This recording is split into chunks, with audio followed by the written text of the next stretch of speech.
최고급 레스토랑 라시엘의 거대한 통유리창 너머로 서울의 야경이 보석처럼 흩뿌려져 있었다. 하지만 한지훈의 눈에는 그 어떤 화려함도 들어오지 않았다. 그의 세상은 눈앞에 앉은 여자 유아라의 입술에서 흘러나온 몇 마디 말로 인해 잿더미로 변해버린 후였다. 10년이었다. 가난한 고학생 시절부터 서로를 의지하며 버텨온 세월이 그녀의 차가운 목소리 앞에서 산산조각 나고 있었다. 우리 이제 그만하자. 아라는 완벽하게 세팅된 머리카락을 쓸어 넘기며 말했다. 그녀의 목소리에는 일말의 미안함도 아쉬움도 담겨 있지 않았다. 마치 오래 입어 낡아버린 옷을 버리기로 결정한 사람처럼 담담하고 냉정했다. 지훈은 손에 든 차가운 물잔만 매만졌다. 잔 표면에 맺힌 물방울들이 그의 손등으로 뚝뚝 떨어졌지만 그는 아무것도 느낄 수 없었다. 이유를 물어도 될까? 간신히 쥐어짠 목소리는 스스로 듣기에도 한심할 정도로 갈라져 나왔다. 아라는 피식 웃었다. 그 웃음은 지훈의 가슴에 비수처럼 꽂혔다. 한때 세상에서 가장 아름답다고 생각했던 미소가 이토록 잔인할 수 있다는 사실을 그는 오늘 처음 알았다. 그녀의 시선은 지훈을 지나 레스토랑의 호화로운 인테리어 어딘가를 향하고 있었다. 이유 지훈 씨, 우리 이제 현실을 봐야지. 언제까지 옥탑방에서 미래를 꿈꿀 수만은 없어. 난 더 높은 곳으로 올라가고 싶어. 당신이 줄 수 없는 그런 세상 말이야. 그녀의 말은 정중했지만 그 속에 담긴 경멸의 칼날은 날카로웠다. 지훈의 초라한 현실, 그의 무능력을 비웃는 소리 없는 아우성이었다. 그는 반박할 말을 찾지 못했다. 그녀의 말이 모두 사실이었기 때문이다. 그때 레스토랑 입구에서 한 남자가 걸어 들어왔다. 딱 봐도 값비싸 보이는 맞춤 정장에 오만한 미소를 머금은 남자, 태아그룹의 황태자 강태민이었다. 그는 주변의 시선 따위는 아랑곳하지 않고 곧장 두 사람이 앉은 테이블로 다가왔다. 그는 지훈을 마치 길가의 돌멩이처럼 한번 훑어보더니 자연스럽게 아라의 어깨를 감쌌다. 그 소유욕 넘치는 행동에 아라는 부드럽게 미소 지었다. 강태민은 지갑에서 두툼한 수표 한 장을 꺼내 테이블 위로 미끄러뜨렸다. 그동안 우리 아라 만나주느라 수고했어. 이건 위자료라고 생각하고 받아. 이걸로 맛있는 거나 사 먹고 앞으로는 아라 앞에 나타나지 않았으면 좋겠군. 그의 목소리는 거만함으로 가득 차 있었다. 그것은 동정이 아니었다. 철저한 모욕이자 계급의 차이를 각인시키는 낙인이었다. 수표에 적힌 금액은 지훈이 평생 만져보지 못할 만큼 큰 액수였다. 하지만 그 순간 지훈의 눈에 들어온 것은 돈이 아니었다. 자신을 벌레 보듯 내려다보는 강태민의 눈빛과 그의 품에 안겨 마치 승리자처럼 자신을 바라보는 유아라의 얼굴이었다. 10년의 세월이 그 모든 사랑과 헌신이 고작 이 종이 한 장으로 정리되는 순간이었다. 심장이 얼어붙는 것 같았다. 지훈은 천천히 고개를 들었다. 그의 눈은 더 이상 슬픔에 젖어 있지 않았다. 대신 깊이를 알 수 없는 차가운 심연이 자리 잡고 있었다. 그는 수표를 향해 손을 뻗는 대신 냅킨으로 입가를 닦고 자리에서 일어났다. 그의 행동은 너무나도 침착하고 담담해서 오히려 강태민과 유아라를 당황하게 만들었다. 폭발적인 분노나 처절한 애원을 기대했던 그들이었다. 위자료는 필요 없습니다. 지훈의 목소리는 낮고 조용했지만 레스토랑의 소음을 뚫고 두 사람의 귀에 선명하게 밝혔다. 대신 오늘을 기억하겠습니다. 당신들이 나에게 무엇을 주었는지, 그리고 내가 무엇을 잃었는지를. 그는 강태민을 똑바로 바라보았다. 그 눈빛에는 더 이상 패배자의 절망이 없었다. 무언가 다른 것 강태민이 지금으로서는 이해할 수 없는 차가운 분노와 결의가 담겨 있었다. 그리고 그는 유아라를 향해 시선을 돌렸다. 마지막으로 본 그녀의 얼굴을 가슴 깊이 새기려는 듯 그는 잠시 동안 아무 말 없이 그녀를 응시했다.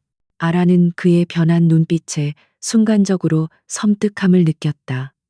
늘 자신 앞에서 순종적이고 다정했던 남자가 아니었다. 완전히 낯선 사람, 차가운 얼음 가면을 쓴 괴물을 마주한 기분이었다. 지우는 마침내 입을 열었다. 고마워 아라야. 나를 버려줘서. 그 말을 끝으로 지우는 뒤돌아섰다. 단 한 번의 망설임도 없이 그는 레스토랑을 향해 걸어갔다. 그의 등은 놀라울 정도로 꼿꼿했다.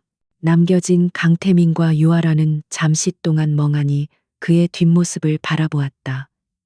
강태민은 이내 어이없다는 듯 헛웃음을 터뜨렸고 아라는 알 수 없는 불안감에 휩싸였다. 그의 마지막 말이 귓가에 저주처럼 맴돌았다. 화려한 레스토랑을 빠져나온 지훈을 맞이한 것은 차가운 밤 공기였다. 뜨거웠던 심장은 이미 차갑게 식어버렸고 이제는 텅 빈 가슴에 칼바람이 부는 듯했다. 그는 정처 없이 걸었다. 화려한 도시의 불빛들이 그의 일그러진 얼굴 위로 명멸했다. 사람들의 웃음소리, 자동차, 경적 소리, 세상의 모든 소음이 그를 비웃는 것처럼 느껴졌다. 10년의 사랑이 끝났다. 아니, 애초에 사랑이 아니었을지도 모른다. 그의 발걸음이 멈춘 곳은 태하그룹 본사 빌딩 앞이었다. 거대한 유리와 강철로 이루어진 건물은 마치 괴물처럼 밤하늘을 향해 솟아 있었다. 저 안 어딘가에 자신의 모든 것을 빼앗아간 남자와 여자가 행복에 겨워 웃고 있을 것이다. 지우는 빌딩을 올려다보았다. 눈물이 흐를 것이라 생각했지만 놀랍게도 눈물은 나지 않았다. 대신 심장 깊은 곳에서부터 뜨거운 무언가가 끓어오르기 시작했다. 그것은 순수한 증오였다. 모든 것을 잃은 자가 가질 수 있는 마지막 감정. 그는 주머니 속에서 낡은 휴대폰을 꺼내 화면을 켰다. 배경화면에는 유아라와 함께 찍은 사진이 환하게 웃고 있었다. 그는 말없이 사진을 삭제했다. 그리고 연락처에 저장된 그녀의 이름도 지워버렸다. 과거와의 모든 연결고리를 끊어내는 의식이었다. 이제 한지훈은 과거의 한지훈이 아니었다. 그는 다시 한번 태아 그룹 빌딩을 올려다보았다. 굳게 닫힌 그의 입술 사이로 나지막한 목소리가 흘러나왔다. 강태민 그리고 유아라, 당신들이 나에게서 모든 것을 빼앗아갔다고 생각하겠지. 하지만 틀렸어. 당신들은 나에게 새로운 목표를 주었어. 당신들이 쌓아 올린 그 오만한 성을 내 손으로 직접 무너뜨려 주지. 그의 눈빛은 칠흑 같은 밤하늘보다도 더 어둡고 차갑게 빛나고 있었다. 그날 밤 한 남자의 세상은 무너졌지만 동시에 새로운 세상이 태어나고 있었다. 배신의 잿더미 속에서 복수라는 이름의 불사조가 날개를 펼 준비를 하고 있었다. 도시의 소음 속에서 그의 다짐은 누구에게도 들리지 않았지만 그것은 세상의 판도를 뒤바꿀 거대한 폭풍의 시작을 알리는 가장 조용한 포효였다. 그는 더 이상 아무것도 가진 것이 없었기에 더 이상 아무것도 두려워할 것이 없었다. 지우는 밤새도록 걸었다. 머릿속에서는 수만 가지 생각이 폭풍처럼 휘몰아쳤다. 지난 10년간의 기억들, 아라와의 행복했던 순간들, 그리고 방금 겪은 처절한 굴욕의 순간들이 뒤섞여 그를 괴롭혔다.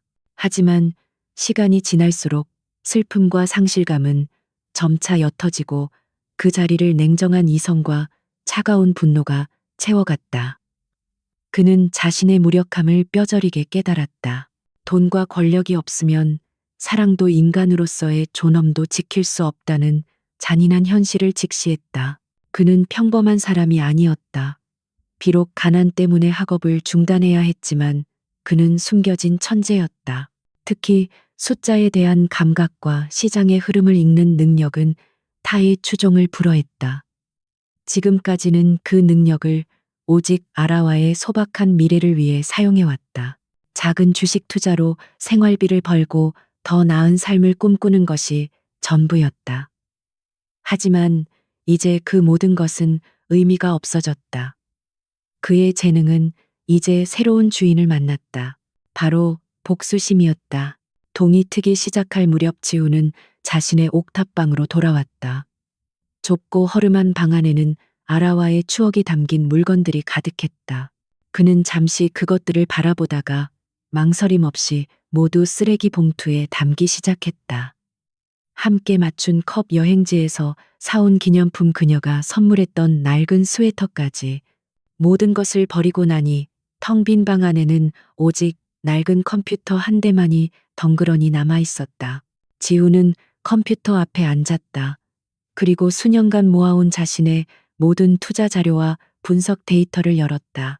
그것은 그의 비밀 무기이자 세상에 드러나지 않은 그의 진정한 가치였다. 그는 밤새도록 모니터를 응시하며 무언가를 입력하고 계산하기 시작했다. 그의 눈은 피로로 붉게 충혈되었지만 그 어느 때보다도 강렬한 빛을 뿜어내고 있었다. 그는 지금 전쟁을 준비하고 있었다. 가진 것 없는 자가 모든 것을 가진 자들을 상대로 벌이는 불가능해 보이는 전쟁이었다. 그는 태아그룹의 모든 것을 분석하기 시작했다. 재무제표, 주가 변동, 주요 사업 경영진의 성향, 심지어 오너 일가의 사소한 스캔들까지 인터넷과 자신이 가진 비범한 분석 능력을 이용해 그는 거대한 제국의 약점을 파고들었다. 마치 굶주린 늑대가 거대한 사자의 목덜미를 노리듯 그는 조용하고 집요하게 움직였다. 며칠 밤낮으로 그는 먹는 것도 자는 것도 잊은 채 컴퓨터에만 매달렸다. 그의 계획은 단순한 복수가 아니었다. 그것은 완벽한 파괴였다. 강태민과 유아라가 그토록 믿고 의지하는 태하그룹이라는 거대한 성을 기초부터 무너뜨릴 계획이었다. 그들이 자신의 발밑에 무릎 꿇고 모든 것을 잃었을 때, 그때가 바로 자신의 복수가 완성되는 순간이라고 생각했다. 그는 더 이상 사랑을 믿지 않았다. 오직 힘의 논리만이 지배하는 이 정글 같은 세상에서 그는 최상위 포식자가 되기로 결심했다. 배신은 그를 죽이는 대신 그를 괴물로 다시 태어나게 만들었다. 유아라가 떠난 후 일주일이라는 시간이 흘렀다. 한지훈의 옥탑방은 시간이 멈춘 듯했다. 창문은 굳게 닫혀 있었고 방 안에는 컵라면 냄새와 차가운 전자파, 그리고 한 남자의 불타는 집념만이 가득했다. 그는 잠자는 시간마저 아껴가며 낡은 컴퓨터 모니터에 코를 밟고 있었다. 그의 목표는 단 하나, 태아그룹이라는 거대한 성의 첫 번째 벽돌을 빼내는 것이었다. 그의 눈은 수백 개의 차트와 재무보고서, 기업 관련 뉴스 기사들 사이를 쉴 새 없이 오갔다. 며칠간의 분석 끝에 그는 태아그룹의 수많은 계열사 중 가장 약한 고리를 찾아냈다. 겉보기에는 건실해 보이지만 내부적으로는 부실한 자금 운용과 오너 일가의 비자금 창구로 의심되는 태아 건설이었다. 그리고 그는 그곳에서 아주 미세한 균열을 발견했다. 곧 발표될 분기 실적 보고서에 숨겨진 함정이었다. 지훈은 자신의 전 재산을 걸기로 결심했다. 그가 수년간 아껴 모은 돈, 아라와의 결혼 자금으로 쓰려 했던 그 돈 전부였다. 그는 공매도를 위해 증권사 계좌에 마지막 남은 돈까지 모두 쏟아부었다. 심장이 미친 듯이 뛰었지만 그의 손은 놀라울 정도로 침착하게 키보드를 두드렸다. 성공하면 복수를 위한 최소한의 실탄을 얻게 될 것이고, 실패하면 모든 것을 잃고 한강으로 가야 할지도 모르는 도박이었다. 태아건설의 실적 발표일 주식시장이 개장하자마자 그는 계획을 실행에 옮겼다. 그의 예측대로 발표된 실적은 시장의 기대치를 크게 밑돌았고, 숨겨져 있던 부실 자산 문제가 수면 위로 드러났다. 주가는 곤두박질치기 시작했다. 투자자들의 패닉셀이 이어졌고 태아건설의 주가는 불과 몇 시간 만에 폭락했다. 지우는 가장 적절한 타이밍에 공매도 포지션을 청산했다. 그의 계좌에 찍힌 수익률은 상상을 초월했다. 물론 거대 그룹인 태아에게는 조족지혈에 불과한 손실이었다. 하지만 지훈에게는 달랐다. 이것은 단순한 돈이 아니었다. 자신의 분석이 틀리지 않았다는 증명이었고 복수를 향한 첫 번째 발걸음이었다. 그는 잠시 의자에 몸을 기댄 채 가쁜 숨을 몰아쉬었다. 희미한 승리의 기쁨이 그의 지친 영혼을 감쌌다.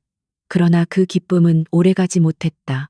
옥탑방의 낡은 철문을 누군가 두드리는 소리가 들렸기 때문이었다. 지훈은 이 시간에 자신을 찾아올 사람이 없다는 것을 알았다. 그는 긴장하며 자리에서 일어나 문으로 다가갔다.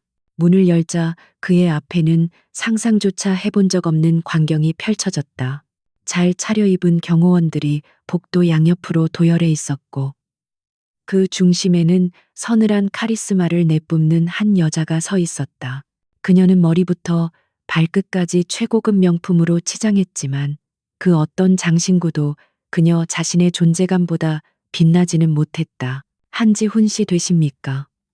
여자의 목소리는 수정처럼 맑았지만 얼음처럼 차가웠다. 그녀의 시선은 지훈의 허름한 옷차림과 좁은 방 안을 훑었지만 그 어떤 경멸이나 놀람의 기색도 비치지 않았다. 마치 당연히 그가 이곳에 있을 줄 알았다는 듯한 태도였다. 지훈은 경계심을 늦추지 않은 채 고개를 끄덕였다. 그는 이 여자가 누구인지 그리고 자신을 어떻게 찾아왔는지 전혀 짐작할 수 없었다. 여자는 스스로를 소개했다. 저는 넥서스 그룹의 윤서연입니다. 넥서스 그룹. 그 이름을 듣는 순간 지훈은 숨을 삼켰다. 넥서스는 단순한 대기업이 아니었다. 대한민국을 넘어 세계 경제를 움직이는 재계의 정점에 군림하는 제국이었다. 그리고 윤서연 그녀는 얼마 전 갑작스럽게 세상을 떠난 윤 회장의 외동딸이자 그 거대한 제국을 물려받은 새로운 여제였다. 그런 그녀가 어째서 이런 누추한 옥탑방에 직접 찾아왔단 말인가. 윤서연은 지훈의 허락도 구하지 않고 방 안으로 들어섰다. 그녀의 시선은 곧장 그의 컴퓨터 모니터에 고정되었다. 화면 가득한 태아건설의 주가 그래프와 분석 데이터들을 본 그녀의 입가에 희미한 미소가 떠올랐다. 오늘 태아건설 주식으로 꽤 재미를 보셨더군요. 정확히 3억 4천만 원의 수익. 당신의 시드머니를 생각하면 경이로운 수익률입니다. 지훈의 심장이 철렁 내려앉았다.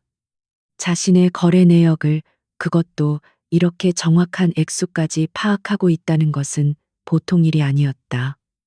이 여자는 대체 정체가 무엇인가? 누구시죠? 대체 저를 어떻게? 그가 묻자 윤서연은 그의 책상 앞에 놓인 유일한 의자에 우아하게 앉으며 대답했다. 넥서스에게 불가능한 정보는 없습니다. 한지훈 씨, 저는 당신이 누구인지, 무슨 일을 겪었는지, 그리고 무엇을 원하는지 모두 알고 있습니다. 그녀는 다리를 꼬고 지훈을 똑바로 바라보았다. 그 깊이를 알 수 없는 눈동자는 마치 그의 영혼까지 꿰뚫어 보는 듯했다. 당신의 재능이 흥미로워서 직접 와봤습니다. 고작 몇백만 원으로 대기업의 약점을 정확히 꿰뚫고 시장의 흐름을 완벽하게 예측해냈죠. 그런 재능을 이런 좁은 방에서 썩히기에는 너무 아깝지 않습니까? 그녀의 말은 칭찬이었지만 어딘가 상대를 평가하는 듯한 냉정함이 배어 있었다. 윤서연은 본론으로 들어갔다. 저에게는 적이 많습니다. 아버지께서 갑자기 돌아가신 후 늙은 여우들이 제 자리를 호시탐탐 노리고 있죠. 그들을 제압하고 제 자리를 굳히기 위해서는 안정을 보여줘야 합니다. 대외적으로는 완벽한 방패가 내부적으로는 보이지 않는 검이 필요합니다. 그녀는 잠시 말을 멈추고 지훈의 반응을 살폈다. 그래서 당신에게 거래를 제안하러 왔습니다. 거래라니요. 지훈은 여전히 상황 파악이 되지 않았다. 세계 1위 재벌의 총수가 고작 자신 같은 사람과 무슨 거래를 한단 말인가. 윤서연의 입에서 나온 다음 말은 그의 상상을 완전히 벗어나는 것이었다. 저와 결혼해 주십시오. 물론 서류상의 계약 결혼입니다. 그녀의 목소리에는 어떤 감정도 실려 있지 않았다. 마치 기업 인수합병안을 발표하는 CEO처럼 사무적이고 건조했다. 결혼, 말이 됩니까? 저 같은 사람과. 지훈이 더듬거리자 윤서연은 그의 말을 잘랐다. 저는 당신의 배경이나 과거에는 관심 없습니다. 제가 본 것은 당신의 능력, 그리고 당신의 눈에 서린 복수심입니다. 그것만큼 강력한 동기는 없죠. 그녀는 자리에서 일어나 창가로 걸어갔다. 창밖으로 저 멀리 태아그룹의 빌딩이 보였다. 당신은 태아그룹을 무너뜨리고 싶어 하죠. 저는 당신의 그 목표를 이뤄줄 수 있습니다. 넥서스의 자본 정보력 법무팀. 제가 가진 모든 것을 당신의 검으로 쓰게 해주겠습니다. 당신은 오직 당신의 재능을 이용해 태아그룹을 무너뜨리는 데에만 집중하면 됩니다. 그녀가 몸을 돌려 다시 지훈을 보았다. 당신은 복수를 얻고 저는 안정적인 후계자 자리를 얻습니다. 서로에게 이득이 되는 완벽한 비즈니스입니다. 어떻습니까? 한지훈 씨, 이 거래 받아들이시겠습니까? 지훈의 머릿속이 하얗게 비었다. 너무나도 거대하고 비현실적인 제안이었다. 악마의 유혹처럼 달콤했지만 그 끝이 어디로 향할지 알 수 없었다. 하지만 그는 선택의 여지가 없다는 것을 깨달았다. 혼자의 힘으로는 태아그룹의 흠집조차 내기 어려울 것이다. 윤서연의 제안은 그가 꿈꾸던 복수를 실현할 수 있는 유일한 그리고 가장 확실한 길이었다. 그는 창밖의 태아그룹 빌딩을 바라보았다. 강태민의 오만한 얼굴과 유아라의 차가운 미소가 떠올랐다. 그는 결심했다. 이 여자가 악마라 할지라도 기꺼이 손을 잡으리라. 그는 윤서연을 향해 고개를 돌렸다. 그의 눈에 더 이상 망설임은 없었다. 좋습니다. 그 거래 받아들이겠습니다. 언제부터 시작하면 됩니? 그의 대답에 윤서연은 처음으로 만족스러운 미소를 지었다. 지금부터입니다. 이제 당신은 더 이상 옥탑방의 한지훈이 아닙니다. 세계 1위 재벌 넥서스 그룹 회장의 남편이 되시는 겁니다. 그녀는 그에게 손을 내밀었다. 지훈은 망설임 없이 그녀의 손을 잡았다. 두 사람의 차가운 손이 맞잡히는 순간 세상을 뒤흔들 가장 위험한 동맹이 탄생했다. 한지훈이 윤서연의 손을 잡은 순간 그의 과거는 흔적도 없이 사라졌다. 윤서연의 비서실은 마치 군사작전을 수행하듯 일사불란하게 움직였다. 그는 옥탑방에서 나온 지 1시간도 채 되지 않아 서울에서 가장 보안이 철저한 최고급 레지던스인 넥서스 타워의 펜트하우스에 도착했다. 그의 낡은 옷과 신발은 소각 처리되었고 전문 스타일리스트 팀이 그의 신체 치수를 재고 수십 벌의 맞춤, 정장과 명품 의류들을 준비했다. 변화는 외적인 것에서 그치지 않았다. 금융법률 보안 전문가들이 그에게부터 새로운 신분에 필요한 모든 것을 주입하기 시작했다. 그의 이름 앞에는 넥서스 그룹 회장 윤서연의 남편 유명 금융 전략가라는 화려한 수식어가 붙었다. 이 모든 과정은 지훈의 의사와는 상관없이 기계처럼 정밀하고 신속하게 진행되었다. 그는 거대한 시스템의 부품이 된 듯한 기묘한 감각에 휩싸였다.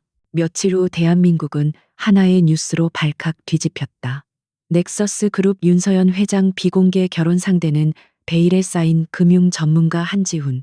결혼식 사진 한 장 없이 단 한 장의 보도자료로 세상에 공표된 결혼이었다. 언론은 폭발적인 반응을 보였다. 세계의 여왕 얼음 공주로 불리던 윤서연의 갑작스러운 결혼 소식에 상대인 한지훈이라는 인물에 대한 온갖 추측이 난무했다. 이 소식은 당연히 태아그룹에도 전해졌다. 강태민은 자신의 사무실에서 관련 뉴스를 접하고는 코웃음을 쳤다. 한지훈, 그 버러지 같은 놈이 윤서연이 드디어 미쳤군. 어디서 저런 듯도 보도 못한 놈을 주워다가 남편 행세를 시키다니. 그는 지훈을 그저 운 좋게 재벌의 애완남이 된 기생충 정도로 취급했다. 그의 눈에 비친 지훈은 여전히 옥탑방에 살던 초라한 패배자일 뿐이었다. 그의 옆에 있던 유아라의 표정은 미묘했다. 질투와 경멸, 그리고 설명할 수 없는 불안감이 뒤섞인 감정이었다. 그녀는 애써 미소를 지으며 강태민의 말에 동조했다. 그러게 말이에요. 윤서연 회장도 보는 눈이 없나 봐요. 어차피 꼭두각시 남편이겠죠. 지훈 씨가 그런 큰 물을 감당할 수 있을 리가 없잖아요. 그녀는 스스로를 위안하듯 말했지만 마음 한구석이 불편한 것은 어쩔 수 없었다. 넥서스 그룹 내부의 반응도 차가웠다. 윤서연의 가장 강력한 정적인 박영진 부회장은 이사들을 모아놓고 노골적으로 불만을 터뜨렸다. 회장님께서 회사를 안정시키기는커녕 근본도 모르는 자를 남편으로 들여 분란을 자초하고 계십니다. 이번 일은 명백한 실책입니다. 우리는 그룹의 미래를 위해 좌시하고 있을 수만은 없습니다. 그의 말에 몇몇 이사들이 동조하며 고개를 끄덕였다. 그들에게 한지우는 윤서연을 끌어내릴 좋은 명분이 되어주고 있었다. 세상의 모든 소음과 비웃음을 뒤로하고 한지우는 자신의 새로운 삶에 적응해야만 했다. 그의 첫 번째 공식 석상은 넥서스 그룹이 주최하는 자선갈라 행사였다. 윤서연의 옆에 선 그는 완벽하게 재단된 턱시도를 입고 있었다. 수많은 카메라 플래시가 쉴 새 없이 터졌고 대한민국 상위 1%의 인사들이 그에게 다가와 가식적인 미소를 지으며 인사를 건넸다. 그들의 눈에는 호기심과 경계심 그리고 은밀한 경멸이 뒤섞여 있었다. 지우는 겉으로는 담담하고 여유 있는 미소를 유지했다. 하지만 그의 머릿속은 복잡하게 돌아가고 있었다. 그는 사람들의 표정과 말투, 미세한 몸짓 하나하나를 분석하며 그들의 관계와 의도를 파악하고 있었다. 이것은 더 이상 생존의 문제가 아니었다. 거대한 권력의 정점에서 벌어지는 보이지 않는 전쟁터의 한복판이었다. 그는 윤서연의 남편이라는 가면 뒤에서 냉철한 전략가의 눈으로 전장을 훑어보고 있었다. 행사가 끝나고 펜트하우스로 돌아온 순간 두 사람 사이를 감돌던 연극 같은 분위기는 사라졌다. 윤서연은 하이힐을 벗어 던지며 차갑게 말했다. 오늘 잘해줬어요, 한지훈 씨. 앞으로도 계속 그렇게만 해주면 됩니다. 사람들은 당신이 유능하고 자신감 넘치는 내 남편이라고 믿어야 하니까. 그녀의 목소리에는 어떤 따뜻함도 없었다. 철저히 비즈니스 파트너를 대하는 태도였다. 그녀는 지훈을 거대한 서재로 안내했다. 그곳은 웬만한 기업의 전략 기획실보다 더 발전된 시스템을 갖추고 있었다. 수십 개의 모니터가 벽을 가득 채우고 있었고, 세계 금융시장의 모든 데이터가 실시간으로 흘러가고 있었다. 여기가 이제부터 당신의 사무실이자 전쟁터입니다. 넥서스의 모든 정보망과 분석팀을 당신 마음대로 사용할 수 있습니다. 자본 역시 무제한으로 지원될 겁니다. 윤서연은 가장 중앙에 있는 거대한 모니터를 켰다. 화면에는 태아그룹의 로고가 떠올랐다. 당신의 첫 번째 임무입니다. 태아그룹 당신 마음대로 요리해 보세요. 당신이 어떤 사람인지, 내가 왜 당신을 선택했는지 결과로 증명해 보이세요. 그녀는 그 말을 남기고 조용히 서재를 나갔다. 이제 이 거대한 공간에는 지훈 혼자만이 남았다. 그는 잠시 동안 그 압도적인 광경을 바라보았다. 불과 얼마 전까지만 해도 낡은 컴퓨터 한 대로 외로운 싸움을 준비하던 자신이었다. 하지만 이제 그의 손에는 세상에서 가장 강력한 군대가 쥐어졌다. 그는 천천히 의자에 앉아 키보드 위로 손을 가져갔다. 그의 손가락이 움직이기 시작하자 수십 개의 모니터가 일제히 새로운 데이터들을 쏟아내기 시작했다. 그의 눈빛은 그 어느 때보다도 차갑고 냉철하게 빛났다. 더 이상 가면은 필요 없었다. 이곳에서는 오직 실력만이 모든 것을 증명할 뿐이었다. 한지훈 재벌의 남편이라는 가면을 쓴 복수기. 그의 진짜 전쟁은 바로 지금 이 순간부터 시작되고 있었다. 그는 모니터에 떠 있는 태하그룹의 주가 그래프를 노려보며 나지막이 읊조렸다. 강태민 유아라. 이제 게임을 시작하지. 그의 목소리는 텅 빈 서재에 낮게 울려 퍼졌다. 한지훈에게 주어진 넥서스 그룹의 심장부 통제실은 잠들지 않았다. 그는 지난 며칠간 그곳에서 살다시피 했다. 최고급 침대가 있는 펜트하우스는 텅 비어있기 일쑤였고 그의 식사는 비서실에서 가져다주는 간단한 샌드위치가 전부였다. 그는 세상과 단절된 채 오직 데이터의 바닷속을 유영했다. 그의 목표는 더 이상 태아 건설 같은 작은 지류가 아니었다. 그는 태아라는 거대한 제국을 떠받치는 기둥을 노리고 있었다. 넥서스의 정보력은 그의 상상을 초월했다. 합법과 불법의 경계를 넘나드는 정보들이 실시간으로 그의 앞으로 쏟아졌다. 그는 태아그룹의 모든 것을 해부했. 정계와 재계에 뻗어있는 그들의 인맥 차명으로 운영되는 유령 회사들, 그리고 해외 조세피난처에 숨겨진 비밀 자금의 흐름까지 거대한 퍼즐 조각들이 그의 머릿속에서 맞춰지기 시작했고 마침내 그는 제국의 가장 은밀하고 치명적인 아킬레스건을 발견했다. 그것은 싱가포르에 본사를 둔 오리온 캐피탈이라는 이름의 투자 펀드였다. 서류상으로는 태아그룹과 아무런 관련이 없는 독립적인 회사처럼 보였다. 하지만 지우는 데이터의 흐름 속에서 미세한 연결고리를 찾아냈다. 오리온 캐피탈은 태아그룹의 비자금을 세탁하고 주력 계열사인 태아전자의 주가를 조작하는 데 사용되는 그들의 비밀, 금고이자 보이지 않는 손이었다. 지우는 그 손을 잘라버리기로 결심했다. 그의 계획은 대담하고 정교했다. 태아를 직접 공격하는 대신 세계 경제라는 거대한 체스판을 움직여 그들이 스스로 함정에 빠지도록 만드는 것이었다. 그는 넥서스의 막대한 자본을 이용해 전혀 상관없어 보이는 남미의 히토류 광물 시장에 미끼를 던지기 시작했다. 거대한 자본이 유입되자 시장은 비정상적으로 과열되기 시작했고 곧 엄청난 수익을 낼 것처럼 보이는 황금어장으로 둔갑했다. 이것은 고도의 심리전이었다. 지후는 오리온 캐피탈의 펀드 매니저들의 투자 패턴과 성향까지 완벽하게 분석하고 있었다. 그들은 안정적인 수익을 추구하지만 확실해 보이는 기회 앞에서는 탐욕을 주체하지 못하는 성향이 있었다. 지훈이 만들어낸 거짓된 시장의 열기는 그들의 탐욕을 자극하기에 충분했다. 아니나 다를까 오리온 캐피탈은 미끼를 물었다. 그들은 막대한 자금을 히토류 선물 시장에 쏟아붓기 시작했다. 작전이 실행되는 날 통제실의 공기는 팽팽한 긴장감으로 가득했다. 지우는 중앙에 앉아 런던, 뉴욕, 홍콩에 흩어져 있는 넥서스의 최고 엘리트 트레이더들에게 실시간으로 명령을 내렸다. 그의 목소리는 차분했지만 그가 내리는 지시 하나하나에 수조 원의 돈이 움직였다. 런던 팀 3분 후 2단계 자금 투입, 뉴욕 팀은 파생 상품비, 7포지션 즉시 매도 준비, 홍콩 시장 교란용 허위 매수 주문량 30% 늘려.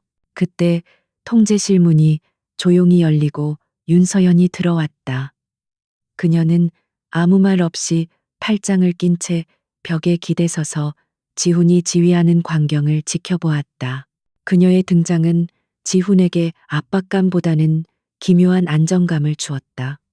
자신을 믿고 모든 것을 맡긴 유일한 사람. 그는 잠시 그녀와 눈을 마주쳤다가 다시 모니터로 시선을 돌렸다. 이제 마지막 단계만 남았다.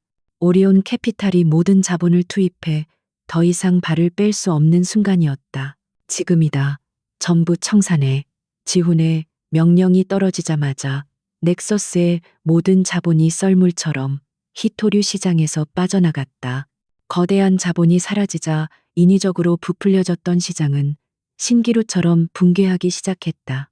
가격은 수직으로 낙하했고 뒤늦게 상황을 파악한 오리온 캐피탈이 손을 쓰기에는 너무 늦었다. 그들이 투자한 천문학적인 금액은 불과 몇 시간 만에 휴지 조각으로 변해버렸다. 작전은 완벽하게 성공했다. 오리온 캐피탈은 회복 불가능한 손실을 입었다. 하지만 그들은 자신들이 누구에게 당했는지 전혀 알지 못했다. 그저 예측 불가능한 시장의 변덕 때문에 엄청난 재앙을 맞았다고 생각할 뿐이었다. 지훈은 의도적으로 어떤 흔적도 남기지 않았다. 이것은 소리 없는 암살이었다. 보이지 않는 전쟁의 시작을 알리는, 그러나 누구도 그 총성을 듣지 못한 첫 번째 발포였다. 같은 시각 태아 그룹 회장실에서는 고성이 터져 나왔다. 강만철 회장은 방금 보고받은 내용을 믿을 수가 없다는 듯이 책상을 내리쳤다. 이게 말이 되는 소리냐. 우리 비자금의 절반이 하루아침에 증발했다는 게. 그의 앞에 서 있는 아들 강태민은 식은땀을 흘리며 고개를 숙였다. 죄송합니다, 아버지. 펀드 매니저들의 말로는 누구도 예측할 수 없는 시장 붕괴였다고 합니다. 강만철 회장은 수십 년간 재계의 전쟁터에서 살아남은 노련한 맹수였다. 그는 단순한 사고가 아니라는 것을 본능적으로 직감했다. 단순한 사고, 이 강만철의 돈을 가지고 노는 놈이 있다는 소리다. 당장 알아봐. 이 일의 배후에 누가 있는지 샅샅이 뒤져서 내 앞에 끌고 와. 하지만 강태민은 여전히 사태의 심각성을 깨닫지 못했다. 그는 그저 무능한 부하들 탓을 하며 자신의 책임은 없다고 생각할 뿐이었다. 모든 것이 끝난 넥서스 그룹의 통제실에는 고요함이 내려앉았다.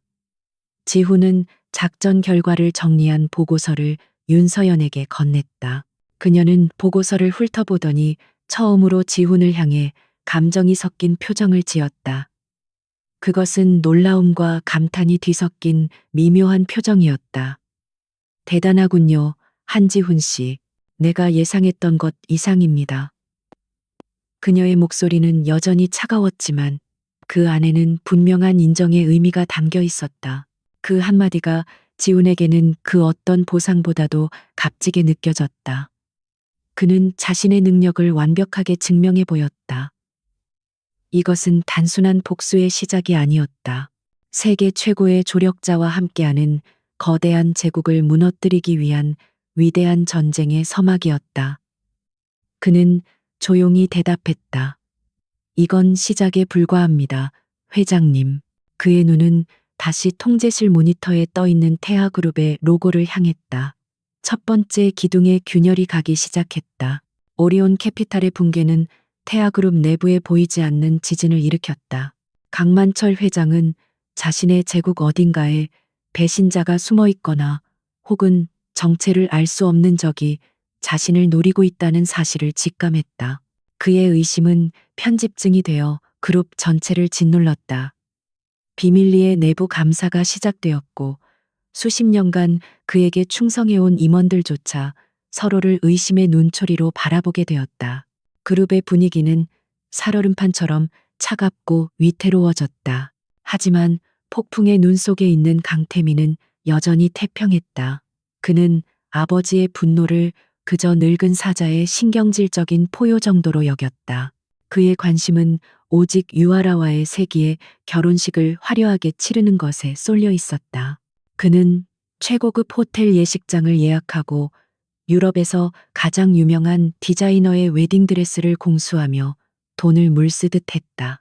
그에게 회사의 손실 따위는 자신의 부를 과시하는데 아무런 장애가 되지 않았다. 한편 한지우는 첫 번째 승리에 만족하지 않았다. 재정적인 타격은 그들의 숨통을 잠시 조일 뿐 거대한 제국을 무너뜨리기에는 역부족이었다. 그는 그들의 뿌리를, 그들의 명예와 정당성 자체를 파괴해야 한다고 생각했다. 그는 윤서연에게 요청하여 넥서스 그룹 내에서도 가장 비밀스러운 조직인 델타팀의 가동을 승인받았다. 델타팀은 최고의 화이트 해커와 회계 분석가들로 구성된 그림자 속의 해결사들이었다. 지훈은 델타 팀에게 단 하나의 임무를 내렸다. 태하 그룹의 역사를 파헤쳐라. 그들이 숨기고 있는 가장 더럽고 추악한 비밀을 찾아내. 단순한 탈세나 비자금 수준이 아니야. 절대 대중에게 용서받을 수 없는, 돌이킬 수 없는 범죄의 증거를 원한다. 그의 지시에 따라 델타 팀은 수십 년에 걸친 태아 그룹의 모든 기록을 파고들기 시작했다. 그것은 디지털 세상의 먼지 속에 묻힌 과거를 발굴하는 작업이었다. 며칠간의 밤샘 작업 끝에 델타 팀의 리더가 지훈을 찾아왔다. 그의 얼굴은 피로에 지쳐 있었지만 눈은 무섭게 빛나고 있었다. 찾았습니다. 그들이 괴물이라는 증거를. 그는 지훈의 책상 위에 하나의 파일을 올려놓았다. 파일의 제목은 서진 백화점 붕괴 참사였다. 20년 전 수백 명의 사상자를 내며 대한민국을 충격에 빠뜨렸던 비극적인 사건이었다. 당시 백화점을 시공했던 회사는 태아그룹의 자회사인 태아건설이었다. 당시 태아건설은 부실 공사의 책임을 지고 파산했다. 강만철 회장은 대국민 사과를 하며 피해자들에게 보상하겠다고 약속했지만 회사가 파산하면서 보상은 제대로 이루어지지 않았다. 사람들은 그저 운이 나빴던 사고 부실한 자회사의 문제로 기억하고 있었다. 하지만 델타팀이 찾아낸 진실은 달랐다. 태아건설의 파산은 철저히 계획된 거짓말이었다. 그들은 파산 직전 회사의 모든 자산을 유령 회사를 통해 빼돌렸고 그 돈으로 거대한 비자금을 조성했다. 그 비자금이 바로 태아그룹 성장의 밑거름이 되었다. 수백 명의 목숨값과 유가족들의 피눈물로 자신들의 부를 쌓아 올린 것이다. 지훈은 보고서를 읽는 내내 온몸의 피가 차갑게 식는 것을 느꼈다. 이것은 단순한 기업 비리를 넘어선 인간성에 대한 배신이었다. 그때 보고서를 가져온 델타팀의 팀장이 조용히 입을 열었다. 그의 이름은 김진우. 평소 과묵하지만 실력만큼은 최고로 인정받는 베테랑이었다. 제 여동생도 그 백화점에 있었습니다. 그의 목소리는 희미하게 떨리고 있었다. 당시 대학생이었던 제 동생은 친구와 함께 쇼핑을 갔다가 돌아오지 못했습니다. 태하그룹은 지금까지도 저희 가족에게 진심 어린 사과 한마디 하지 않았습니다. 그의 눈에는 20년간 삭혀온 깊은 슬픔과 분노가 담겨 있었다. 지훈은 아무 말도 할 수 없었다. 자신의 개인적인 복수심이 너무나 초라하게 느껴지는 순간이었다. 이것은 더 이상 그 혼자만의 전쟁이 아니었다. 돈과 권력에 짓밟힌 수많은 피해자들의 한이 서린 싸움이었다. 그는 김진우 팀장의 어깨를 말없이 두드려 주었다. 그 어떤 위로의 말도 이 거대한 비극 앞에서는 무의미했다. 이제 그는 반드시 이겨야만 하는 이유가 하나 더 생겼다. 그날 밤 지훈은 모든 자료를 정리하여 윤서연에게 보고했다. 늦은 시간 통제실에는 두 사람뿐이었다. 지훈은 태아그룹의 추악한 만행을 설명하며 자신도 모르게 목소리에 분노를 담았다. 그의 냉철한 가면 뒤에 숨겨진 뜨거운 감정을 윤서연은 놓치지 않고 포착했다. 그녀는 말없이 그의 보고를 끝까지 들었다. 그녀의 표정은 그 어느 때보다도 진지하고 무거웠다. 보고가 끝나고 길고 무거운 침묵이 흘렀다. 윤서연은 자리에서 일어나 개인 집무실에서 위스키 한 병과 잔 2개를 가져왔다. 한잔하죠. 그녀는 지훈의 잔에 황금빛 액체를 따라 주었다. 이것은 그들의 관계에서 처음 있는 일이었다. 단순히 고용주와 피고용인의 관계를 넘어서는 동지애와 비슷한 무언가가 두 사람 사이에 싹트고 있었다. 저희 아버지께서 항상 하시던 말씀이 있습니다. 기업의 힘은 돈에서 나오는 것이 아니라 책임감에서 나오는 것이라고. 윤서연이 조용히 입을 열었다. 태아는 기업이 아니라 사람들의 피를 빨아먹는 암 덩어리였군요. 그녀의 눈빛에는 차가운 경멸이 서려 있었다. 그녀는 지훈을 바라보며 말했다. 이 일은 이제 당신 혼자만의 복수가 아닙니다. 넥서스 그룹의 이름으로 저들의 죄를 세상에 묻겠습니다. 이것은 정의의 문제입니다. 그 순간 지훈은 그녀에게서 세계 1위 재벌 총수의 모습이 아닌 같은 목표를 향해 나아가는 동반자의 모습을 보았다. 두 사람은 말없이 잔을 부딪혔다. 차가운 계약으로 시작된 그들의 관계에 정이라는 이름의 뜨거운 연결고리가 생긴 순간이었다. 그들은 이 정보를 바로 터뜨리지 않기로 결정했다. 가장 완벽한 때에 가장 치명적인 방식으로 사용하여 태아그룹의 숨통을 완전히 끊어놓을 계획을 세우기 시작했다. 지훈은 서진 백화점 희생자들의 명단이 적힌 파일을 바라보았다. 그의 복수는 이제 수많은 영혼들의 한을 풀어주기 위한 거룩한 성전이 되었다. 한지훈이 준비한 복수는 뜨거운 분노가 아닌 차가운 이성으로 조각된 얼음 칼날이었다. 서진 백화점 참사라는 치명적인 증거를 손에 쥐었지만 그는 그것을 곧바로 세상에 터뜨리지 않았다. 섣부른 폭로는 태아그룹이 가진 권력과 언론 통제력 앞에 힘없이 묻힐 수 있었다. 그는 먼저 적의 성벽을 내부에서부터 무너뜨리기로 결정했다. 심리전의 시작이었다. 작전은 델타팀의 김진우 팀장이 직접 지휘했다. 그들은 태아그룹 내부의 권력 지도를 완벽하게 분석했다. 그 결과 2명의 인물이 목표로 선정되었다. 한 명은 강태민과 차기 회장 자리를 놓고 보이지 않는 경쟁을 벌이던 야심가 전무이사 최현석이었다. 또 다른 한 명은 강만철 회장에게 맹목적으로 충성하는 상무이사 이규성이었다. 둘은 서로를 극도로 견제하는 사이였다. 델타팀은 익명의 내부 고발자를 가장하여 두 사람에게 서로 다른 정보의 조각을 흘렸다. 최연석 전무에게는 강태민이 비자금을 유용한 정황이 담긴 서류를, 이규성 상무에게는 20년 전 서진 백화점 관련 비자금의 존재를 암시하는 회계장부의 일부를 보냈다. 이것은 치밀하게 계산된 불씨였다. 한쪽은 강태민을 공격할 무기로, 다른 한쪽은 강 회장에게 충성심을 증명할 기회로 삼을 것이 뻔했다. 예상은 정확히 들어맞았다. 이규성 상무는 즉시 강만철 회장에게 달려가 정보 유출 사실을 보고했다. 강 회장은 불같이 노했다. 오리온 캐피탈 사태 이후 가뜩이나 예민해져 있던 그의 의심은 확신이 되었다. 그는 이것이 외부의 공격이 아닌 자신의 목을 노리는 내부의 배신자가 벌인 짓이라고 단정했다. 쥐새끼를 찾아내 내 집 안에서 감히 나를 능멸하려는 놈이 누구인지 당장 색출해. 강 회장의 불호령에 태아그룹은 공포 분위기에 휩싸였다. 비서실과 감사팀이 총동원되어 모든 임직원들을 대상으로 살벌한 조사가 시작되었다. 수십 년간 충성을 바친 임원들의 사무실이 압수수색당했고 개인 통신 기록까지 감시받았다. 신뢰로 묶여있던 조직은 순식간에 서로가 서로를 의심하고 감시하는 지옥으로 변해갔다. 지훈이 의도했던 대로 태아는 외부의 적을 찾는 대신 내부의 아군에게 칼을 겨누기 시작했다.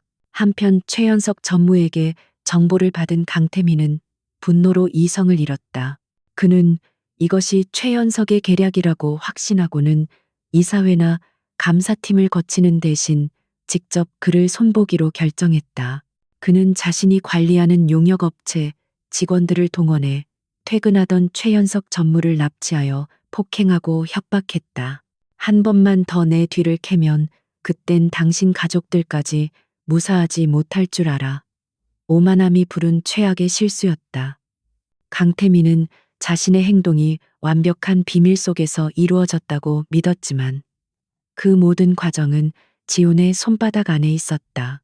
델타팀은 이미 최연석 전무의 차량에 초소형 녹음기와 위치 추적기를 설치해둔 상태였다. 강태민의 폭력적인 협박과 범죄 행위는 고스란히 녹음되었고 이는 훗날 그의 목을 조일 또 하나의 증거가 되었다. 그는 함정을 파괴하려다 스스로 더 깊은 함정에 빠진 셈이었다. 유아라는 결혼 준비를 하며 꿈 같은 나날을 보내고 있었지만 어느 순간부터 불길한 기운을 감지하기 시작했다. 강태민은 눈에 띄게 신경질적으로 변했고 밤늦게 누군가와 분노에 찬 목소리로 통화하는 일이 잦아졌다. 유출 배신자 다 쓸어버려 같은 험악한 단어들이 그녀의 귓가에 스쳤다. 그녀가 꿈꾸던 안정적이고 우아한 재벌가의 삶과는 거리가 먼 어둡고 폭력적인 세계의 단면이었다. 불안감은 점점 커져만 갔다. 태아그룹의 주가가 특별한 이유 없이 계속해서 하락한다는 뉴스가 연일 보도되었다. 강만철 회장이 건강 악화로 경영 일선에서 물러날 것이라는 흉흉한 소문까지 돌았다. 그녀가 온몸을 던져 붙잡은 동아줄이 생각보다 썩은 줄일지도 모른다는 공포가 엄습했다. 문득 자신을 버리던 날 밤 차갑게 변해버린 한지훈의 눈빛이 떠올랐다. 그 눈빛이 지금의 이 모든 불안과 관련이 있는 것만 같아 소름이 돋았다. 태하그룹이 내부의 혼란으로 허우적거릴 때 지훈은 다음 단계를 실행에 옮겼다. 그는 넥서스의 힘을 이용해 언론을 움직이는 대신 가장 정직하고 집요하기로 소문난 한 명의 탐사보도 전문 기자에게 접근했다. 그는 기자에게 모든 정보를 넘기지 않았다. 대신 익명의 제보자로서 아주 작은 단서 하나만을 던져주었다. 20년 전 서진 백화점 사라진 피해보상금 스위스 비밀 계좌. 그것은 거대한 댐의 작은 균열과도 같은 정보였다. 진실을 향한 집념이 강한 기자에게 그 세 가지 키워드는 최고의 미끼였다. 기자는 제안을 덥석 물었고 아무도 모르게 20년 전의 비극을 다시 파헤치기 시작했다. 외부의 언론사가 스스로 파헤친 진실은 넥서스 그룹이 직접 폭로하는 것보다 훨씬 더 큰 파괴력과 신뢰도를 가질 것이었다. 모든 판은 지훈의 계획대로 짜여지고 있었다. 통제실에서 지훈은 혼란에 빠진 태아그룹의 실시간 동향과 진실을 향해 한 걸음씩 다가가는 기자의 취재 과정을 동시에 지켜보고 있었다. 마치 체스 마스터가 된 기분이었다. 그의 말들은 정확히 그가 원하는 대로 움직이고 있었고 상대방은 스스로 자신의 왕을 코너로 몰아넣고 있었다. 옆에서 모든 과정을 지켜보던 윤서연이 나지막이 말했다. 당신은 정말 무서운 사람이군요. 그녀의 말은 비난이 아닌 최고의 찬사였다. 덫은 완벽하게 설치되었고 이제 사냥감이 스스로 목을 조를 때까지 기다리는 일만 남았다. 탐사보도 전문 기자의 첫 번째 기사는 작은 파문으로 시작해 거대한 해일이 되어 돌아왔다. 기사는 태아그룹을 직접적으로 고발하지 않았다.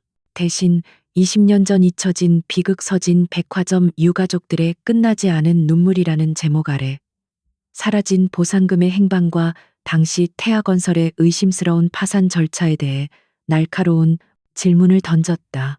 대중의 기억 속에서 잊혀졌던 참사가 다시 수면 위로 떠올랐고 여론은 들끓기 시작했다. 이 기사는 기름을 부은 불길처럼 태아그룹을 덮쳤다. 주가는 연일 폭락했고 기업 이미지는 바닥으로 곤두박질쳤다.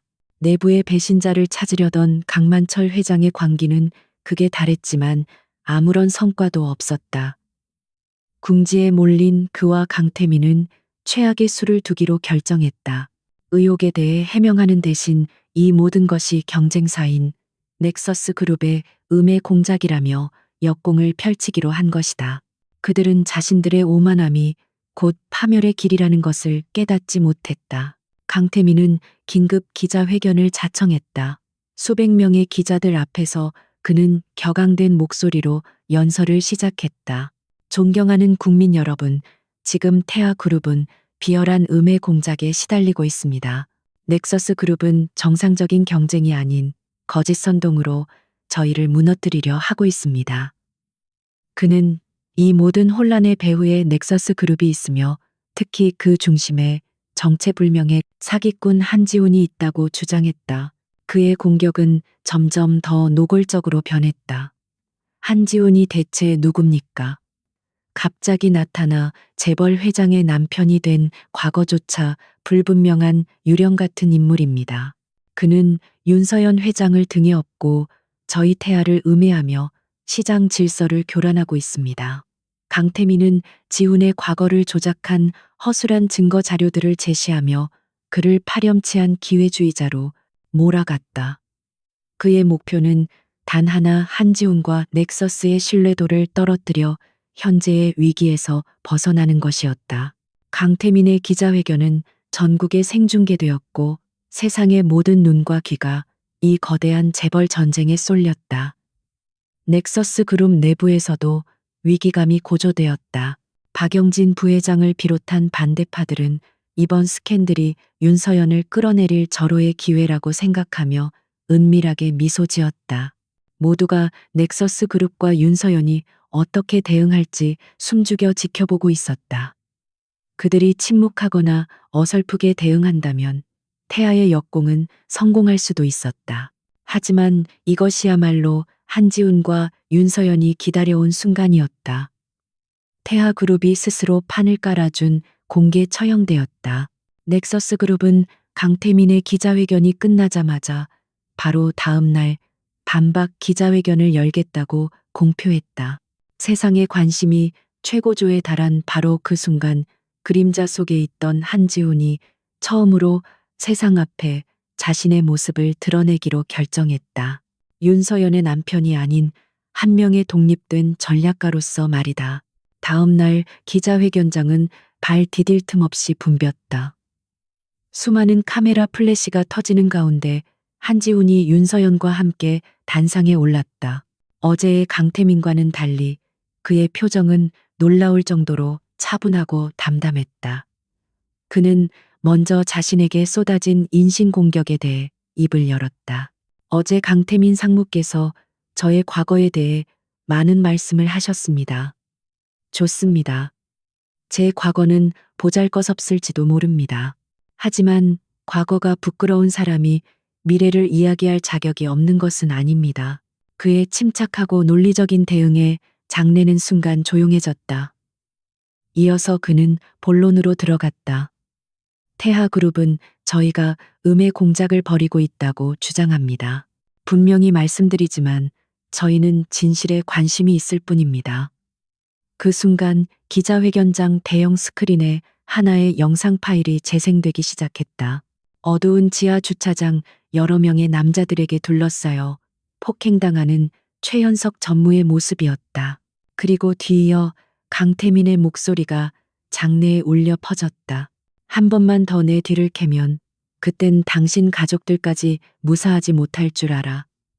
폭력과 협박이 담긴 생생한 음성의 기자들은 경악을 금치 못했다.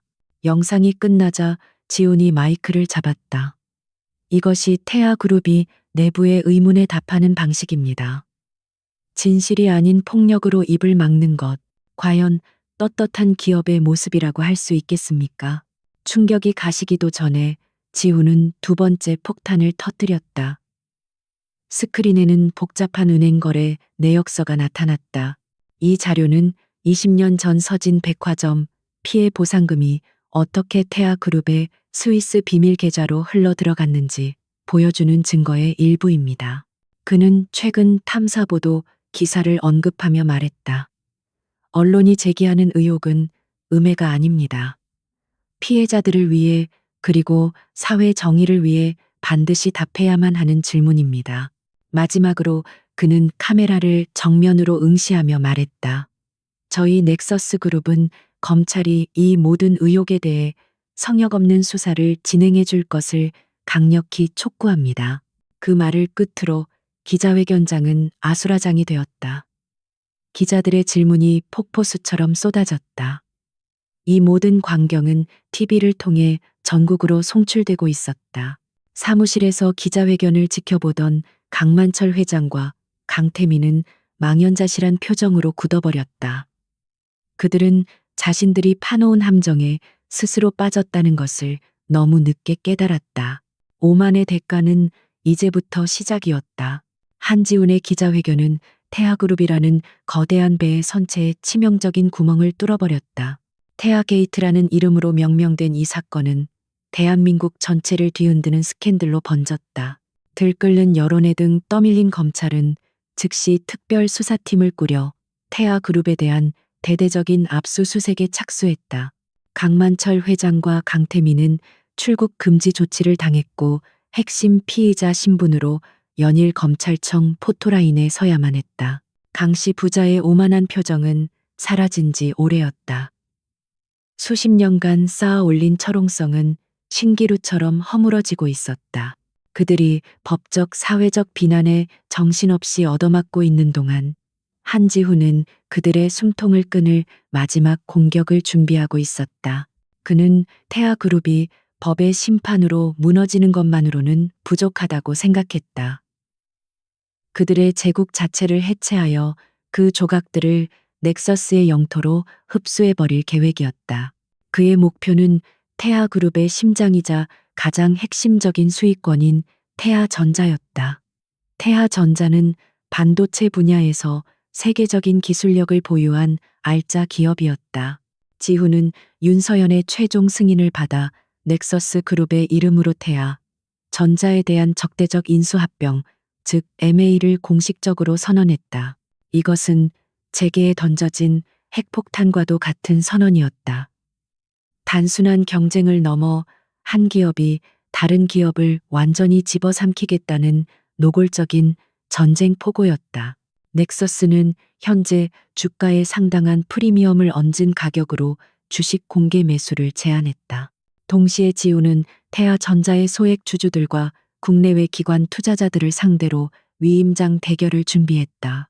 그는 넥서스의 선진적인 경영 시스템과 비전을 제시하며 부패하고 무능한 강씨 일가 대신 자신들에게 의결권을 위임해달라고 설득했다. 그의 논리는 명확했고 태아 게이트로 실망한 주주들의 마음은 빠르게 움직이기 시작했다. 강만철 회장은 검찰 조사와 경영권 방어라는 두 개의 전쟁을 동시에 치르며 급격히 무너져 내렸다. 평생을 호령하던 맹수는 이빨 빠진 호랑이로 전락했고 스트레스로 인해 건강까지 악화되었다. 모든 권한을 박탈당하고 검찰 조사를 받던 강태민은 무력감과 분노 그리고 감옥에 갈지도 모른다는 공포에 사로잡혀 하루하루를 술로 지새웠다. 그들은 도와줄 동맹을 찾아다녔지만 부패의 상징이 된 태아의 손을 잡아주는 기업은 아무도 없었다. 자신이 꿈꾸던 모든 것이 눈앞에서 잿더미로 변하는 것을 지켜보던 유아라는 마침내 마지막 지푸라기라도 잡는 심정으로 움직였다. 그녀는 소소문 끝에 한지훈이 잠시 머무는 넥서스 타워 로비에서 그를 기다렸다. 며칠을 굶은 사람처럼 헬쑥해진 그녀의 모습은 과거 화려했던 모습과 극명한 대조를 이루었다. 잠시 후 수많은 임원들에게 둘러싸여 걸어 나오는 지훈의 모습이 보였다. 그는 완전히 다른 사람이 되어 있었다. 지훈 씨 아라가 그의 앞을 막아섰다. 지훈은 잠시 걸음을 멈추고 무감정한 눈으로 그녀를 내려다보았다. 경호원들이 그녀를 막으려 했지만 지훈은 손짓으로 제지했다. 할 말이 있어. 잠시만. 우리 둘이서만 얘기할 수 있을까? 그녀의 목소리는 애처롭게 떨리고 있었다. 지훈은 잠시 망설이다가 로비 한쪽에 조용한 라운지로 그녀를 이끌었다. 아라는 울음을 터뜨리며 그에게 매달렸다. 내가 다 잘못했어, 지훈 씨. 내가 어렸고 어리석었어. 제발, 제발 이쯤에서 멈춰주면 안 될까? 태민 씨도 회장님도 지금 거의 죽어가고 있단 말이야. 그녀는 과거의 감정에 호소하기 시작했다. 우리 좋았잖아. 다시 돌아갈 수 있잖아. 내가 다 버리고 당신한테 갈게. 응. 그녀는 지훈이 알던 과거의 그 다정한 남자가 조금이라도 남아있기를 필사적으로 바랐다. 하지만 그녀 앞에 서 있는 남자는 과거의 한지훈이 아니었다. 그는 그녀의 눈물과 애원에도 미동조차 하지 않았다. 그의 눈은 마치 깊은 겨울에 얼어붙은 호수처럼 차갑고 고요했다. 그는 그녀의 말을 끝까지 들어준 후 얼음처럼 차가운 목소리로 입을 열었다. 유아라 씨. 그는 더 이상 그녀의 이름을 다정하게 부르지 않았다. 당신이 알던 한지훈은 당신이 나를 버리던 그날 밤에 죽었어. 그의 말은 비수가 되어 그녀의 심장에 밝혔다. 당신은 사람을 버린 게 아니야. 당신의 미래를 버린 거지. 당신은 태하의 돈과 권력을 선택했어. 그러니 이제 와서 그 선택의 결과를 부정하지 마. 그는 자리에서 일어섰다. 이건 더 이상 개인적인 감정 문제가 아니야. 비즈니스일 뿐이지. 그리고 당신들의 비즈니스는 이제 끝났어. 그는 단 한 번의 눈길도 더 주지 않고 차갑게 돌아섰다. 유아라는 그 자리에 주저앉아 오열했다. 그녀는 모든 것을 잃었다는 사실을, 그리고 돌아갈 수 있는 강은 이미 존재하지 않는다는 것을 처절하게 깨달았다. 그녀의 비참한 모습을 뒤로하고 통제실로 돌아온 지훈의 얼굴에는 어떤 동요도 없었다. 아라와의 만남은 그의 마음에 어떤 파문도 일으키지 못했다. 오히려 그의 복수심을 더욱 단단하게 만들었을 뿐이었다. 그는 태아 전자 주식 현황판을 바라보며 팀원들에게 지시했다. 지금부터 모든 수단을 동원해서 남은 지분을 확보해. 이 전쟁 오늘 밤 안으로 끝낸다. 되돌릴 수 없는 강을 건넜고 이제 남은 것은 최후의 심판뿐이었다. 심판의 날이 밝았다. 태아전자 임시 주주총회가 열리는 날이었다. 넥서스 그룹의 적대적 인수 합병안과 현 경영진 해임안을 처리하기 위해 소집된 이 자리는 사실상 태아그룹의 운명을 결정짓는 마지막 전쟁터였다. 전 세계의 언론이 몰려들었고 장내의 공기는 금방이라도 폭발할 듯 팽팽한 긴장감으로 가득했다. 이것은 한 왕조의 몰락과 새로운 제국의 탄생을 목격하는 역사적인 순간이 될 터였다. 강만철 회장은 휠체어에 몸을 의지한 채 주주총회에 참석했다. 보석으로 잠시 풀려난 강태민이 초점 없는 눈으로 그의 뒤를 따랐다. 한때 세상을 호령하던 부자의 모습은 온데간데 없고 패잔병의 초라한 행색만이 남아 있었다. 그들은 마지막 남은 정치적 영향력과 인맥을 총동원해 충성스러운 주주들을 규합하려 했었지만 이미 기운 저울을 되돌리기에는 역부족이었다. 잠시 후 장내가 술렁이기 시작했다.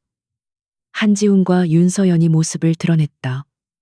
그들은 침략자가 아닌 자신감 넘치는 새로운 시대의 리더처럼 당당했다.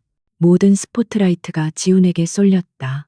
레스토랑에서 처참하게 버려졌던 남자는 이제 없었다. 그의 자리에는 재계의 판도를 바꾸는 거대한 태풍에 눈 냉철한 전략가가 서 있었다. 그는 오늘 이 기나긴 전쟁의 마침표를 직접 찍을 작정이었다. 주주총회가 시작되고 먼저 단상에 오른 것은 강만철 회장이었다. 그는 쉰 목소리로 애국심과 동정심에 호소하기 시작했다. 존경하는 주주 여러분, 평생을 바쳐 일군 우리 태아전자를 저 야심 많은 넥서스에게 넘겨줄 수는 없습니다. 이것은 토종 기업을 지키기 위한 싸움입니다. 그의 처절한 연설에 일부 보수적인 주주들의 마음이 흔들리는 듯했다. 마침내 한지훈의 차례가 되었다. 그는 천천히 단상으로 걸어나갔다. 그는 감정적인 웅변 대신 차가운 사실들을 스크린에 띄우기 시작했다. 지난 10년간 강씨 일가가 어떻게 태아전자의 이익을 빼돌리고 성장을 저해했는지 보여주는 구체적인 데이터와 그래프가 나타났다. 그리고 그는 넥서스 그룹이 태아전자를 인수한 후에 청사진을 제시했다. 막대한 투자 기술 혁신, 그리고 투명한 지배구조. 그의 발표는 논리적이고 명확했다. 발표의 마지막에 이르러 그는 장내의 모든 사람들을 둘러보며 말했다. 아직도 강만철 회장의 과거에 대한 향수와 의리를 지키고 싶은 분들이 계실 겁니다. 그렇다면 그 유산의 진짜 기반이 무엇이었는지 여러분의 눈으로 직접 확인시켜 드리겠습니다.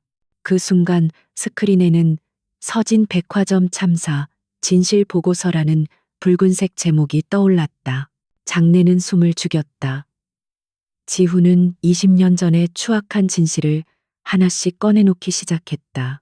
위조된 파산 서류 피해 보상금이 흘러들어간 스위스 비밀 계좌 내역, 그리고 지난 20년간 이 사건을 은폐하기 위해 태아로부터 뇌물을 받은 정관계 인사들의 명단까지.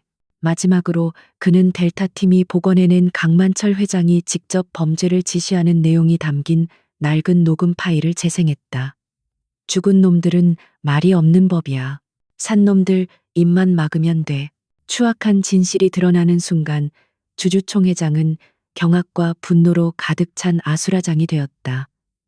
강 회장을 지지하던 주주들마저 경멸의 눈빛으로 그를 쏘아보았다. 바로 그때였다. 주주총회장의 육중한 문이 열리고 수십 명의 검찰 수사관들이 들이닥쳤다. 그들은 망설임 없이 단상으로 걸어가 넋이 나간 강만철 회장과 강태민에게 차가운 수갑을 채웠다. 횡령 뇌물 공여 살인교사 혐의였다. 수백 개의 카메라 플래시가 쉴 새 없이 터졌다. 한때 대한민국을 주무르던 재벌 총수 부자가 자신들이 평생 지배해온 사람들 앞에서 범죄자가 되어 끌려나가는 순간이었다. 이것은 가장 완벽하고 가장 치욕적인 몰락이었다. 이후에 진행된 인수합병안과 경영진 해임안 투표는 그저 형식적인 절차에 불과했다. 넥서스 그룹은 압도적인 찬성으로 태아전자의 새로운 주인이 되었다. 같은 시각 유아라는 싸구려 원룸텔의 작은 텔레비전으로 이 모든 광경을 지켜보고 있었다. 강씨 일가가 무너지자마자 그녀는 가차없이 버려졌다. 화면 속에는 승리자가 된 한지훈이 당당하게 서 있었다. 자신이 쓰레기처럼 버렸던 남자, 그가 세상을 얻는 순간이었다. 그녀가 그토록 원했던 부와 명예는 한낱 신기루가 되어 사라졌고 자신은 빈털터리가 되어버렸다. 돌이킬 수 없는 실수와 선택의 무게가 그녀의 영혼을 완전히 짓눌렀다. 전쟁이 끝난 주주총회장은 텅 비었다. 지훈과 서연은 단상 위에 나란히 서서 그 고요함을 마주했다. 기업의 정의와 사회의 정의가 모두 실현된 순간이었다. 두 사람은 서로를 마주 보았다. 그리고 처음으로 그 어떤 계산이나 계약도 섞이지 않은 순수한 미소를 나누었다. 기나긴 심판의 날이 저물고 새로운 시대의 아침이 밝아오고 있었다. 태아 제국이 몰락한 후 몇 달의 시간이 흘렀다. 세상은 언제나 그랬듯 새로운 뉴스에 열광하며 과거의 스캔들을 조금씩 잊어갔다. 하지만 세상의 기억과 상관없이 정의는 제자리를 찾았다. 강만철 회장은 마지막 재판을 앞두고 수감된 병원에서 지병으로 비참한 최후를 맞았다. 강태민은 횡령 배임 폭행 교사 등의 혐의로 장기 징역형을 선고받고 역사의 뒤안길로 사라졌다. 한지훈은 넥서스 그룹의 이름으로 서진 백화점 참사 유가족들에게 공식적으로 사죄했다. 그리고 천문학적인 액수의 피해 보상 기금을 설립했다. 기금의 운영은 평생을 동생의 한을 가슴에 품고 살아온 델타팀의 김진우 팀장에게 맡겨졌다. 20년이 넘는 세월 동안 닫혀있던 유가족들의 상처가 비로소 조금씩 아물기 시작했다. 복수는 끝났지만 정의를 바로 세우는 일은 계속되고 있었다. 한지훈의 삶에도 많은 변화가 있었다. 그는 태아전자를 성공적으로 흡수한 신설법인 넥서스 일렉트로닉스의 대표이사 CEO로 취임했다. 복수를 위한 전략가로서 뿐만 아니라 기업을 성공적으로 이끄는 유능한 경영자로서의 능력까지 세상에 증명해 보였다. 그림자 속에 있던 남자는 이제 명실상부 대한민국 재계를 이끄는 핵심 인물 중 한 명이 되어 있었다. 어느 맑은 가을날 저녁 지훈은 윤서연과 함께 한 레스토랑을 찾았다. 그곳은 바로 몇 달 전 그가 유아라에게 버림받았던 비극의 장소라 시엘이었다. 하지만 이제 레스토랑의 주인은 바뀌어 있었다. 넥서스 그룹이 인수한 후 그들의 개인적인 공간으로 탈바꿈한 것이다. 두 사람은 서울의 야경이 한눈에 내려다 보이는 바로 그 자리에 마주 앉았다. 기분이 묘하군요. 여기서 당신의 모든 것이 시작되었으니. 윤서연이 와인잔을 들며 조용히 말했다. 그녀의 목소리에는 이제 비즈니스 파트너를 대하는 냉정함 대신 한 남자를 향한 따뜻한 감정이 묻어 있었다. 지훈은 희미하게 미소 지었다. 그러게요. 세상의 밑바닥까지 떨어졌던 곳인데 지금은 세상의 정상에서 이곳을 내려다보고 있으니 그는 잠시 과거를 회상했다. 처음에는 오직 복수심만이 자신을 움직이는 연료라고 생각했다. 하지만 어느 순간부터 서진 백화점 희생자들의 원통함을 알게 된 그 순간부터 그의 목표는 달라졌다. 개인적인 복수를 넘어 짓밟힌 정의를 바로 세우는 것이 더 중요해졌다. 그것이 그를 더 강하게 만들었고 더 멀리 나아가게 했다. 윤서연 역시 마찬가지였다. 그녀는 처음 지훈을 자신의 자리를 지키기 위한 가장 날카로운 검으로만 생각했다. 하지만 복수를 넘어 정의를 위해 싸우는 그의 모습을 보며 그녀는 그저 검이 아닌 그 검을 쥔 사람의 영혼을 존경하게 되었다. 냉정한 계약으로 맺어진 관계는 공동의 목표를 향해 나아가며 서로의 상처를 보듬는 진정한 동반자 관계로 변해 있었다. 그때 윤서연이 가방에서 낡은 서류 봉투 하나를 꺼냈다. 그 안에는 그들이 처음 만났던 날 작성했던 차가운 결혼 계약서가 들어 있었다. 이 계약서에 따르면 우리의 목적은 모두 달성되었습니다. 당신은 복수를 끝냈고 저의 회장 자리도 완벽하게 안정되었죠. 공식적으로 우리의 계약 관계는 이제 끝입니다. 그녀의 말에 순간 미묘한 긴장감이 흘렀다. 이것이 정말 그들의 끝일까? 지훈은 말없이 그녀의 손에서 계약서를 건네받았다.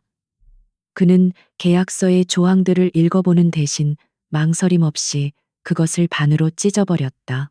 그리고 찢어진 종이 조각들을 테이블 위에 내려놓았다. 그는 비즈니스 파트너가 아닌 한 명의 남성으로서 사랑하는 여자를 바라보며 진심을 담아 말했다. 계약은 끝났습니다. 그러니 이제부터는 진짜로 시작하고 싶습니다.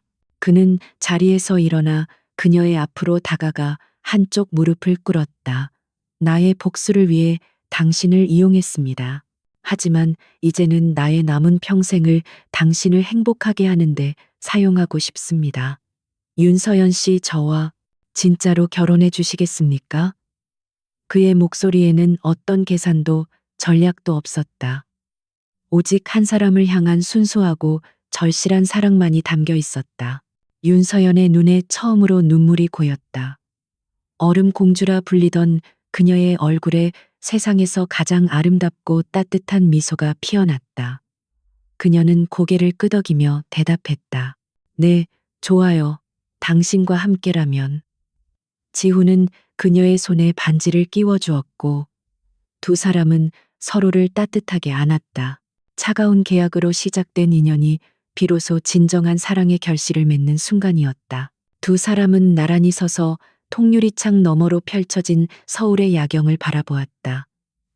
지훈은 자신을 버렸던 유아라를 떠올렸다. 이상하게도 이제 그의 마음속에는 어떤 증오나 원망도 남아있지 않았다. 대신 기묘한 평화와 감사함이 느껴졌다. 만약 그녀가 자신을 버리지 않았다면 자신은 결코 윤서연을 만나지 못했을 것이다. 자신의 진짜 잠재력을 깨닫지도 진정한 행복이 무엇인지도 알지 못했을 것이다. 그는 마음속으로 조용히 읊조렸다. 나를 버려줘서 고마워. 덕분에 난 나의 세상 전부를 얻게 되었거든.